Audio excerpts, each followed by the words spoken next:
Assalamualaikum warahmatullahi wabarakatuh. Selamat datang di pembelajaran daring, mata pelajaran Pendidikan Agama Islam dan Budi Pekerti. Pada pertemuan kali ini, kita akan membahas materi kelas 8, semester 2, bab 10, yaitu tentang beramal soleh. Hidup di alam dunia hanya sementara, sedangkan kehidupan akhirat kekal selama-lamanya. Hidup di dunia merupakan ladang amal untuk kehidupan akhirat. Allah Subhanahu wa Ta'ala memberikan kesempatan kepada manusia untuk mempersiapkan bekal hidup di akhirat.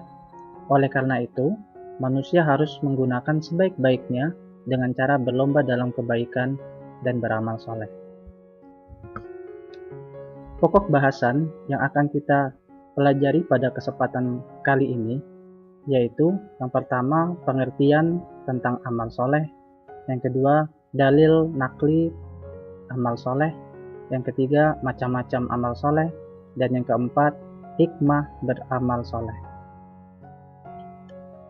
Imam Hasan Al-Basri pernah berkata, lakukan kebaikan sekecil apapun, karena kau tak pernah tahu kebaikan apa yang akan membawamu ke surga. Pokok bahasan yang pertama yaitu pengertian amal soleh. Apa itu amal soleh? Kata amal soleh berasal dari kata amilus, yaitu segala perbuatan yang bermanfaat bagi dirinya atau orang lain dan sesuai dengan akal rasional, Al-Quran, serta As-Sunnah. Amal soleh mencakup perbuatan yang berhubungan dengan Allah atau hablu minallah dan hubungan sesama manusia atau hablu minannas.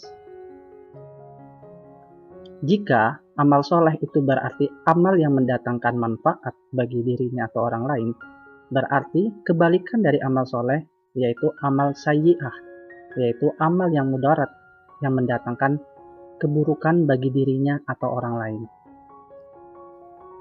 Pokok pembahasan yang kedua yaitu tentang dalil nakli amal soleh. Allah sudah menjelaskan dalam firman-Nya surah Al-Asr ayat 1-2. Bismillahirrahmanirrahim. Wal asr. Innal insana lafil khusr. Illal ladzina amanu wa 'amilus shalihat wa tawassaw bil haqq wa tawassaw bis sabr. Artinya, demi masa, sungguh manusia berada dalam kerugian, kecuali orang-orang yang beriman dan mengerjakan kebajikan, serta saling menasehati untuk kebenaran dan saling menasehati untuk kesabaran. Pokok bahasan yang ketiga yaitu tentang macam-macam amal soleh. Amal soleh terbagi menjadi 3 macam. Yang pertama, amal soleh terhadap Allah Subhanahu wa Ta'ala. Yang kedua, amal soleh terhadap manusia. Dan yang ketiga, amal soleh terhadap lingkungan alam.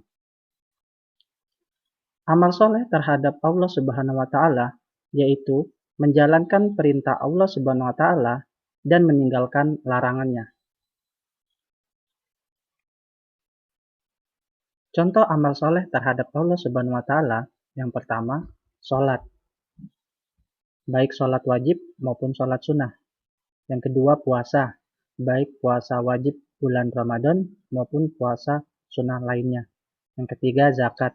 Baik zakat fitrah ataupun zakat mal. Yang keempat, tadarus Al-Quran dan ibadah lainnya. Yang kedua, amal soleh terhadap manusia, yaitu menjalankan hak dan kewajiban terhadap sesama manusia. Contoh amal soleh terhadap manusia, yang pertama, memberi senyuman, yang kedua, bersikap ramah, yang ketiga, bertutur kata yang santun, yang keempat, menolong kaum du'afa atau orang yang kesusahan, dan sikap baik lainnya. 3. Amal soleh terhadap lingkungan alam, yaitu menjaga kelestarian alam. Contoh amal soleh terhadap lingkungan alam. Yang pertama, membuang sampah pada tempatnya, bukan di kali, di parit, atau di pantai. Yang kedua, menjaga kebersihan lingkungan rumah maupun lingkungan sekolah. Yang ketiga, memilah dan mendaur ulang sampah. Yang keempat, melakukan penghijauan atau menanam pohon. dan aksi lingkungan lainnya. Di samping 3 amal soleh tersebut, ada suatu amal kebaikan yang disebut amal jariyah. Amal jariyah yaitu perbuatan kebajikan yang dilakukan seseorang secara ikhlas dengan mengharapkan ridha Allah Subhanahu wa taala dan mendatangkan pahala bagi pelakunya meskipun ia telah meninggal dunia. Pokok bahasan yang keempat, manfaat amal soleh. Ada 4 manfaat beramal soleh. Yang pertama, bagi pelakunya akan diberi ampunan dan pahala yang besar oleh Allah Subhanahu wa taala. Yang kedua, dia akan diberi tambahan petunjuk oleh Allah Subhanahu wa taala dalam menjalani hidup. Yang ketiga, diberi kehidupan yang baik dan layak. Dan yang terakhir, akan dijauhkan dari kerugian di dunia dan di akhirat. Jangan lupa berbuat baik hari ini. Ingat 3M. Mulai dari diri sendiri, mulai dari hal yang kecil, dan mulai saat ini. Begitu kata AAG. Demikian pembelajaran kita pada hari ini. Sekian dan terima kasih. Semoga bermanfaat. Wassalamualaikum warahmatullahi wabarakatuh.